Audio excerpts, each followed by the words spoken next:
Bonjour, je suis Mika Musungai, votre expert comptable.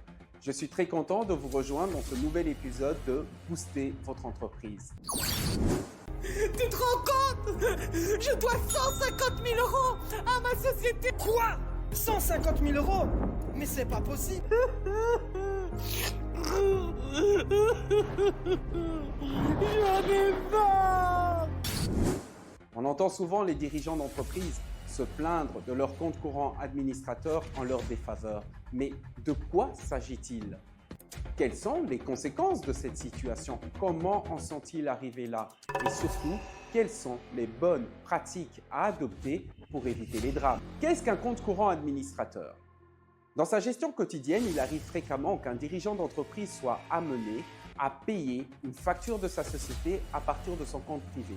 A contrario, il se peut que sa société engage des dépenses privées en lieu et place de son dirigeant d'entreprise, ou encore que ce dernier fasse des retraits d'argent sur le compte de la société pour ses besoins privés.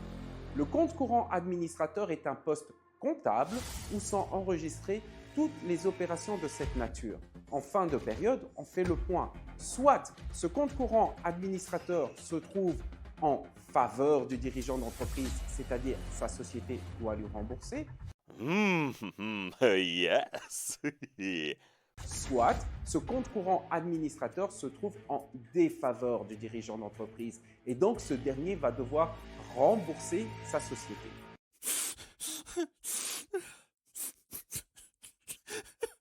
Quelles sont les conséquences d'un compte courant administrateur en défaveur du dirigeant d'entreprise? Il y en a plusieurs et je peux déjà vous en citer 4.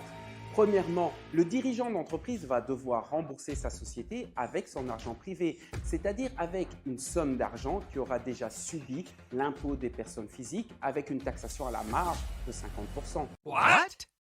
Prenons l'exemple d'un compte courant administrateur en défaveur du dirigeant d'entreprise de 10 000 €.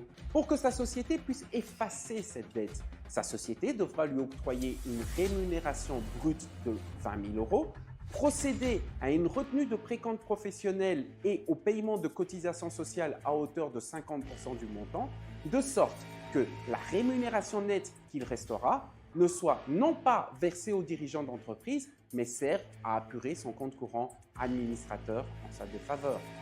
Deuxièmement, du point de vue du fisc, le dirigeant d'entreprise aura bénéficié d'un avantage de toute nature. Et donc, le fisc va réclamer que soit enregistré un intérêt au taux du crédit de caisse. Et donc, dans le chef du dirigeant d'entreprise, cet intérêt va venir alourdir le poids de la dette. Il va devoir rembourser son compte courant administrateur majoré des intérêts. Et dans le chef de la société, les intérêts à percevoir, ces intérêts fictifs, représentent une base d'imposition à l'impôt des sociétés. Troisièmement, toute personne externe à la société qui analyse les comptes annuels de la société verra que son dirigeant d'entreprise doit de l'argent à sa société. Prenons l'exemple du banquier. Dans le cadre d'une demande de crédit, le banquier va considérer que ce compte courant administrateur représente une rémunération non exprimée dans les comptes de la société. Et donc, il va corriger les fonds propres de la société en retirant une valeur correspondant à la valeur du compte courant administrateur, ce qui aura une incidence directe sur la solvabilité de la société et sur sa capacité de remboursement. Il pourrait même demander aux dirigeants d'entreprise de d'abord rembourser sa société des sommes d'argent qu'il lui doit avant de solliciter un nouveau crédit. La quatrième conséquence, la pire, c'est en cas de faillite. Le curateur, la première chose qu'il va demander, c'est de demander au dirigeant d'entreprise de rembourser son compte courant administrateur. Il va l'exiger et s'il ne s'exécute pas, il va procéder à une saisie dans le patrimoine privé du dirigeant d'entreprise pour obtenir le remboursement de ce compte courant administrateur. Donc, de gré ou de force, le dirigeant d'entreprise devra rembourser son compte courant administrateur majoré des intérêts. Comment se retrouve-t-on avec un compte courant administrateur en défaveur du dirigeant d'entreprise? À qui la faute?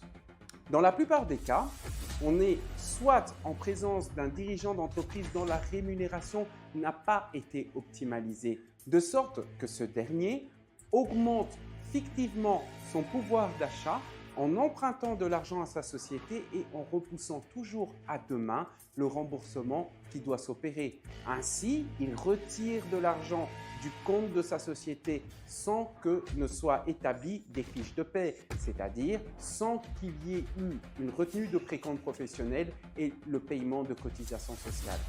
L'autre cas qu'on rencontre souvent, c'est lorsqu'on est en présence d'une comptabilité mal documentée, où les opérations privées et professionnelles s'entremêlent et la personne qui tient la comptabilité, dans le doute, enregistre tout ce qui n'est pas justifié dans le compte courant du dirigeant d'entreprise. Vous vous demanderez, mais pourquoi fait-il ça?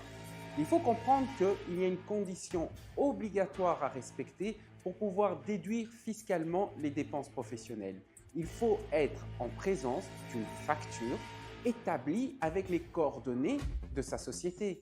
Et donc, face à une comptabilité où on retrouve de nombreuses opérations privées et de nombreuses opérations non documentées, dans le doute, lorsqu'il doit clôturer, réaliser les comptes annuels, tout ce qui n'est pas correctement justifié, il peut l'enregistrer dans le compte courant administrateur en défaveur du dirigeant d'entreprise. Quelles sont les bonnes pratiques à adopter afin d'éviter d'avoir un compte courant administrateur en défaveur du dirigeant d'entreprise? Pour commencer, il faut veiller à ce que la rémunération du dirigeant d'entreprise soit correctement optimalisée, de sorte que ce dernier n'ait pas besoin d'augmenter fictivement son pouvoir d'achat en allant puiser dans son compte courant dirigeant d'entreprise. Ensuite, il faut veiller à ce que la comptabilité de la société soit correctement documentée, qu'il n'y ait aucun doute entre les transactions professionnelles et les transactions privées. Je dirais même qu'il ne peut pas avoir de transactions privées réalisées à partir du compte bancaire de la société. Et si on se retrouve dans une situation où le dirigeant d'entreprise a besoin de fonds pour pouvoir réaliser des transactions privées et qui n'a pas d'autre choix que de recourir à son compte courant dirigeant, dans ce cas, plutôt que de payer les dépenses privées avec le compte bancaire de sa société, avec la carte de crédit ou en faisant des virements privés à partir du compte bancaire de la société, il est préférable que le dirigeant d'entreprise fasse un virement clairement indiqué avance dirigeant d'entreprise vers son compte privé et que toutes les dépenses privées soient réalisées directement à partir du compte privé du dirigeant d'entreprise.